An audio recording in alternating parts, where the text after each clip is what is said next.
السلام عليكم ورحمة الله وبركاته. ازيكم يا جماعة؟ ودايما ان شاء الله بخير. النهاردة ان شاء الله الفيديو رقم 2 عن سلسلة فيديوهات ازاي تحسب سعر اي مرتبة، اي مقاس، بطريقة المتر المربع بسهولة جدا من غير ما تلجأ لحد او تسأل حد.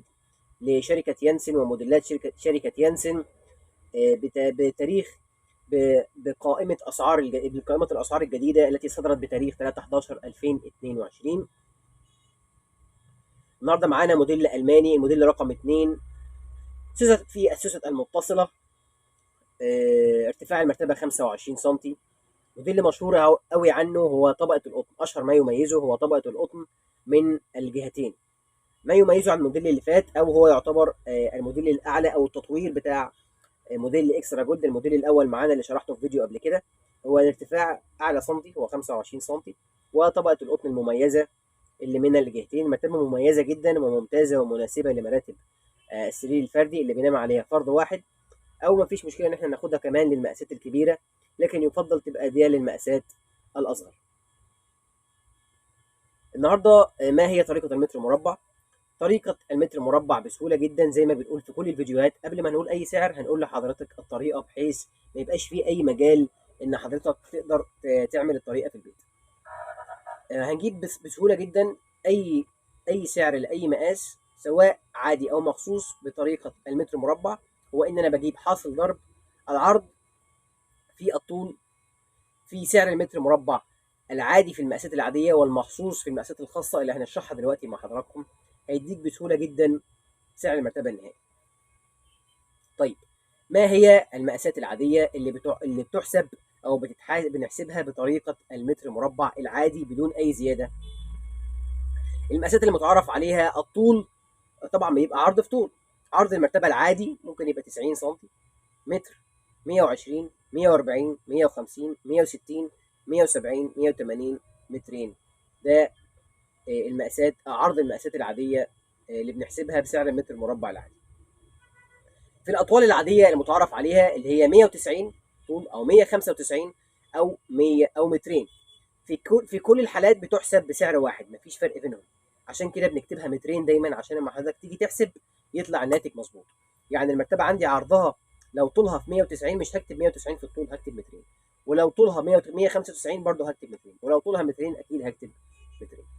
طيب، يعني ايه؟ يعني نعملها ازاي؟ نجرب ازاي؟ احنا في الفيديو ده وفي الفيديوهات القادمه كلها هنعتبر ان مقاس المرتبه اللي عندي 120 سم مثلا، عرض المرتبه 120 سم. احسبها ازاي؟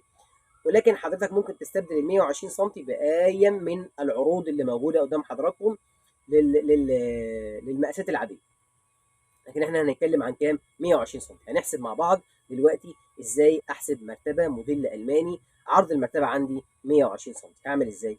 هجيب حاصل ضرب العرض اللي هو في الحاله بتاعتي ب 120 سم، لكن حضرتك زي ما قلنا تقدر تختار اي من المقاسات. في الطول اللي هو مترين، اللي هكتبه مترين دايما، بس ممكن يبقى عندي 190 هكتبه مترين، 195 هكتبه مترين، مترين هكتبه مترين. في سعر المتر مربع العادي دلوقتي اللي هو 1425، يدينا سعر المرتبة النهائي التقريبي اللي هو 3420. ممكن طبعا المرتبة يعني يبقى في فرق في السعر الناتج، يعني 10 جنيه 5 جنيه حاجة زي كده، عشان كده بنقول السعر التقريبي. طيب، لو انا عندي المقاس مش عادي، يعني ايه المقاس مش عادي؟ يعني مش في المقاسات اللي انا قلتها لحضراتكم دلوقتي. اعمل ايه؟ برضو بسهوله جدا. كل اللي انا هعمله ان انا بدل ما هكتب في خانه العرض مثلا 120، هكتبه هو المقاس عندي الخاص، هكتبه مثلا 165، ممكن يبقى 175، 185، وهكذا. كل دي مقاسات مش متعارف عليها، مقاسات غريبه. 183 وهكذا، كل دي مقاسات غريبه مش متعارف عليها. هكتبها برضو نفس الكلام في خانه العرض. في الطول اللي هثبته مترين، في سعر متر مربع هنا المخصوص مش العادي. المخصوص هيديني سعر المرتبه النهائي. طيب، هفترض ان انا مرتبتي مثلا عرضها 165، هعمل ايه؟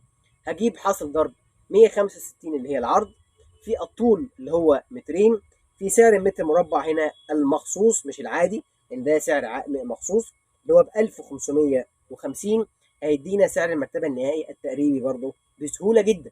طب لو مش 165 او اي حاجه تانية، هستبدل 165 باي من المقاسات الخاصه ايا كانت، وكده بالتالي بسهوله جدا اقدر احصل على سعر اي مرتبه سواء عادي او مخصوص بسهوله جدا وبدون كمان ملجا لحد. لكن لو حضرتك عايز تسال، لو الموضوع صعب عليك، انا تحت امر حضراتكم ودائما ان شاء الله في خدمتكم. اسالونا ان شاء الله نرد عليكم بسهوله. لو المرتبه فارما، يعني مرتبه بتتعمل بشكل معين، بيبقى فيها فلوس زياده. لو المرتبه دائره برضو بيبقى فيها فلوس زياده. طلب اخير لحضراتكم، ادعمونا بلايك وسبسكرايب على صفحاتنا على اليوتيوب والفيسبوك. احنا ان شاء الله يعني هنوريها لحضراتكم دلوقتي شويه كده، هنوريها لحضراتكم. ده بيفيدنا جدا وبيساعدنا جدا نستمر وبيدينا طاقه. شكرا لحضراتكم، نراكم في الفيديو القادم. سلام عليكم. ما تنسوش تعملوا لنا لايك وفولو على صفحاتنا على اليوتيوب والفيسبوك. على اليوتيوب توكيل مراتب ينسم بدمياط، وعلى الفيسبوك توكيل مراتب ينسم بدمياط. شكرا لحضراتكم، سلام عليكم.